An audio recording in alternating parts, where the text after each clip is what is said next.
Welcome to this new episode of VonCam. This time I'm going to look at the Jupiter 3 lens. It's a lens from the ex-Soviet Union, developed on a Zeiss formula in the late 1940s, I believe. I believe also produced between 1953 and 1988, with a resurgence of the model through Lomography with the Jupiter 3 Plus, with new coatings of lenses. This is an original version, probably from the later years. And what's interesting is definitely the f1.5, the aperture, which is pretty good for a lens of that type. It closes with this relatively round diaphragm up to what's indicated as 22. You can see the distal ring is the one for aperture. Otherwise, the focus is rangefinder-coupled. In this case, it's an M39 lens. I have an adapter.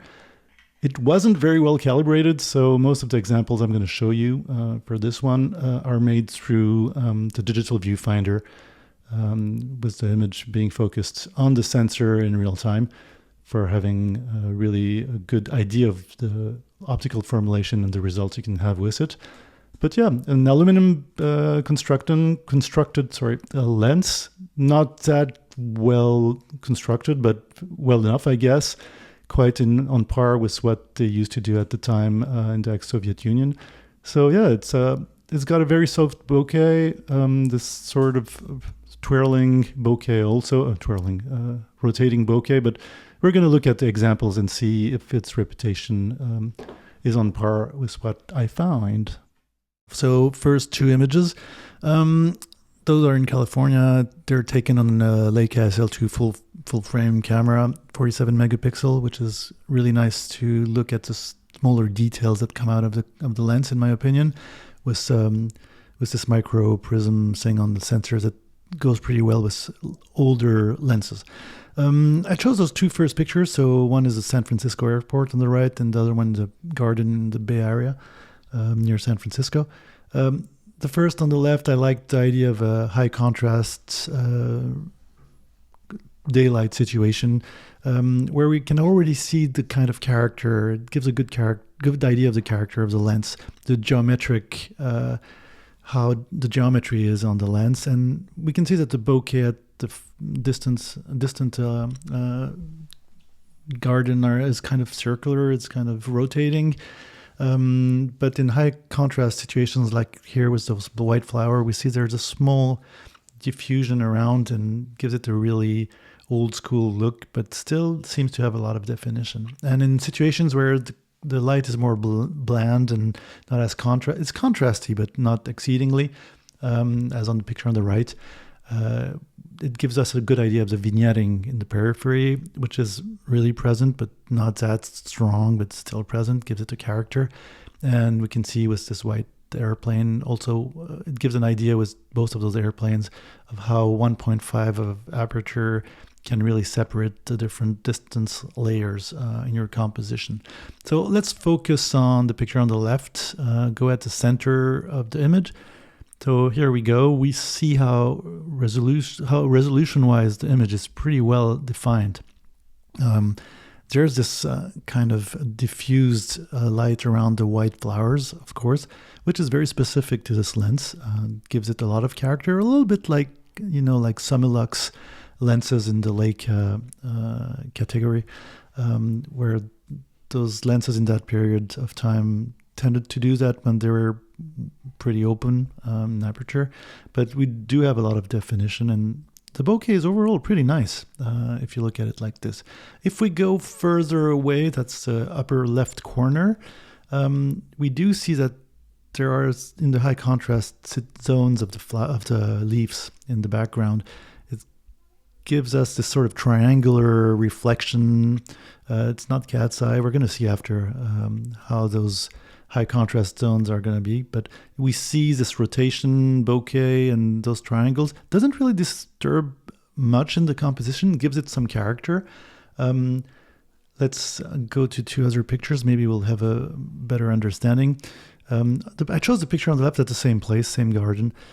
We see how charged the bokeh can be because there are kind of some onion rings on the high contrast parts of the background. So we can see that garden on the left, the background is kind of a little bit granular. It doesn't. That's one of the rare situations where I think the lens is kind of it's busy for me. But otherwise, those onion skin kind of bokeh bubbles on the right, on the top right of this image, both images are not zoomed in. That's really how it is.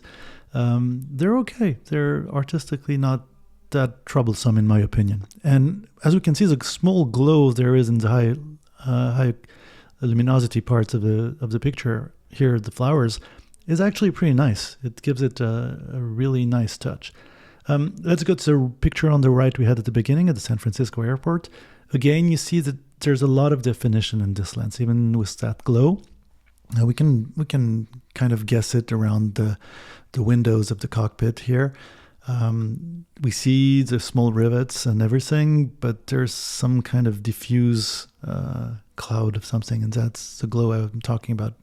It's really, my lens here is the lens I was using for the test, really seems clean. There's no whatsoever film or, I don't know, mushrooms inside. It's really a clear lens. So it seems to be really part of the optical construction of this lens. And yeah, that the picture on the right, that's obviously the non-zoomed in version. Here, I don't do, for those who know my work, I mainly work in portraits, aspect ratio. But it's interesting to go in panoramic because that's where the surface of the exposed image is going to be the further away from the center. And here I kind of like, that's a beach I often use for testing or for the pleasure of taking photos there. That's in Reykjavik in Iceland. I kind of I'm looking at those mountain chains in the background, and actually I'm focusing on the infinite distance right now on this picture. And yeah, that gives you a good idea of the vignetting, the overall rendering for landscapes. If we zoom in the center of the picture, we see that definition. It's there. We have lots of detail, but this slight glow on the high luminosity parts of the picture. But also we see that depth of field, f1.5, and how this lens progressively goes from the focal plane to the other planes. Here we're on the infinite, so it's basically everything that's closer to us, but how it works pretty well. But if we go more on the periphery, that's far left on the picture, we see that we really get the limitations of that lens, optically speaking, and we kind of have this sort of doubled image, which is a kind of ghost image. It's not very precise. You lose the definition. It's kind of blurry. And yeah, even in the infinite, we can see with the mountains, we definitely lose the nice qualities we had in the center. But again, that can be part of the one of the lens's qualities, artistic qualities. Here, two more pictures, not zoomed in, of that same beach, so same equipment. As you can see on the left, there's lots of small reflections on the stones. They tend to glow a little bit. They can be sometimes bothering, but otherwise it's with this vignetting, the way it renders, this aperture that really lets you choose the focal plane you want to focus on. It's an interesting lens, and the rendering really old school, but works pretty well in my opinion. Here I zoomed in the small stones to show that I think that's one of the limitations in those kind of scenes. It's not ugly, but it's in focus, but it looks not in focus because there's so many small glows on the small details that it feels a bit weird. So that's not the lens you're going to look for if you want to film something very crisp in general. Again here, two examples. The one on the left I thought was a good example to show how the background bokeh can be sometimes a little bit weird. It's not very soft. It is soft, but it's hard to describe. It's very specific to this lens in my experience. But it's really nice to be able, this 1.5 is kind of a sweet spot for differentiating different distances. And as you can see on the right, again, that's how the image can be rendered using it. I think it works pretty well for that kind of photography. If we zoom in, here you see the resolution at the center is really there. You can almost see the grass. It's really nice. The details of the house, that's for sure, if you're well focused. Again, this is a rangefinder-coupled lens. So if you have a rangefinder, can be problematic at 1.5. Sometimes the mechanism is slightly loose. It's going to be hard to have a precise focus. So beware if you don't have the option to look at the screen of your camera to do a live view. Here we're going on the periphery. When you work portrait, of course, like we saw before with the mountains, there's going to be some distortion, but it's way less marked in portrait mode because, of course, we're not going that far in the periphery of the image going through the lens. Talking about this sort of diffuse aspect in high contrast tones, on those shoes, for example, it's very subtle actually. If you know it's there, we're going to show more example later. If you know it's there, it's kind of it's kind of obvious once you know that. But it gives it some character. It makes it more natural, in my opinion. And as the photo on the right in the bus, again, Iceland, both are Iceland, of course. The proximal bokeh, the one that's closer to us, seems way softer than the infinite bokeh. So can be really nice to use. And with all those characteristics I've shown, I haven't any examples of portraits, of portraiture here, but it gives you a good idea of what you can expect if you're doing portraiture. Here again, two pictures. The picture on the left, that's Lake Léman and from the Swiss west end of the lake, but it's actually kind of the French side of the lake. You see this rotating bokeh in the bottom part, that you have it at all distances when there's big differences in the focal distance between planes. Or here on the right, if you center your subject, this sort of vignetting and the kind of blurriness that appears in the periphery kind of enhances the viewer's focus on your zone of interest. Here again, two examples I think work pretty well with the character of this lens. In the periphery of the lens, it seems like in my example with the two cameras I've used it's kind of in the bluish, which I kind of like, blue-grayish, as you can see well on the picture on the left. Not very disturbing. I think it gives some character to the picture. But yeah, you might as well know that it's there. And the picture on the right gives you a good idea also of the good geometry overall of this lens. Here are two pictures just to give you an idea also. Here I'm looking through a plane window, of course. I'm probably at 10,000 meters of altitude looking at Greenland. The blue sky is kind of a distortion linked to airplane's window. The vignetting is not that bad. But I think the lens gives you really a lot of resolution and contrast. Works great for those kind of situations. I think it gives it a softness, it gives it some depth you don't have with modern lenses, which I really like. Again, two examples here. I'm going to lower lights to try to illustrate the lens a little bit better. On the left, that's a movie set, but I thought it was interesting. This window was interesting. You've probably seen it in one of my other playlists about serial, where I show pictures in general, where I was comparing it to film. I think this scene gives you a good idea of what you expect, kind of an old school rendering of this lens. And on the right, again here, we don't really see this glow yet. I mean, I see it, but I'm going to explain it in the next pictures. But here we see that with 1.5 of aperture and the kind of bokeh in proximity to you. Here there's a fence. I kind of like the rendering of the fence. You don't really see it. It kind of disappears in the blur.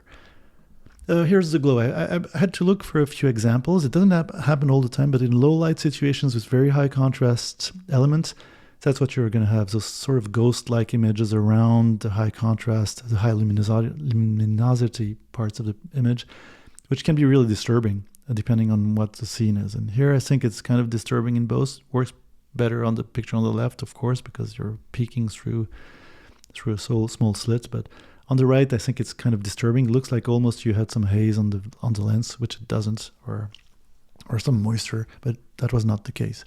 But here, yeah, once you know those sort of weird, not flares, because there are going to be some flares I'm going to show you after, this sort of brilliance. You can see it on the picture on the left. You see it actually on both pictures. I think those examples were pretty cool. You see the blue of the lake and the sky going on the trees and on the wall. On the picture on the left, that's Lake Léman again with the Mont Blanc at the far distance. Or on the right, that's west coast of California going towards Big Sur. Well, actually, south of San Francisco, going towards Monterey.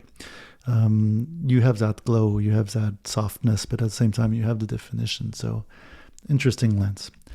Talking about the flares, so here, I'm going to go into those kind of problematic elements, which can be used. On this lens, it's actually pretty controllable. They're very marked. Not that marked on the left. You can see it. That's the same basically place I was on the West Coast. But you see, one, that the aperture lets you really have some interesting possibilities in terms of separating different focal planes. But you have those ghost images and those color distortion and flares. As you can see on the right here, I really overexposed the sensor, but that's what I was trying actually, because I did a series where I tried to burn the information. But the flares can be disturbing if you don't like them. Again, 2 examples with those marked flares. The orange red one you can see on the left, it kind of looks like an amoeba or one of those jellyfishes. It's kind of disturbing, but depending on where you put it, pretty controllable on the lens. You actually you can work with it. But on the right, you really need those flares coming from really lateral spaces. You really need a cap on the side or protect the lens from lateral sunlight, because you will have those huge rainbows, circular rainbow effects. Here's an example, same place. You can actually play with it. So this lens is quite terrible at managing those rainbow effects and those flares, but it's workable. It's actually you can kind of use it as a tool or as a graphic tool. So it's interesting to use. I don't know if I'll really like them or not, but you will be able to have a latitude moving your camera and being able to do it more or less, and that's actually pretty fun. I learned to appreciate it. Here again, 2 examples. The 2 last pictures, the concert pictures, are made with another camera. That's a Leica M240, so an older generation camera with a sensor that tends on older lens to be not as good, but works pretty well. And 1.5 with an old sensor lets you kind of have good exposure times, not too slow. Here 2 examples again. That's Iceland Airwaves. It's a music festival early November, pretty recent. And you see those color fringings and color, not flaring, but those auras are interesting, I think, composition-wise. Zooming in the picture on the right, we can see that on the Singer we really have a lot of definition, but we do have that glow and those colors that tend to be softer and really nice in those situations. I really enjoyed using this lens for concerts, which I didn't really expect, to be honest. Here you can actually do more normal work. 2 examples without too much of this glow effect or flares. And I think it's a really potent lens, knowing also it's kind of affordable. So hopefully that was entertaining, gave you a good idea of what that lens can do. So don't hesitate to post comments, questions, suggestions, and catch you next time.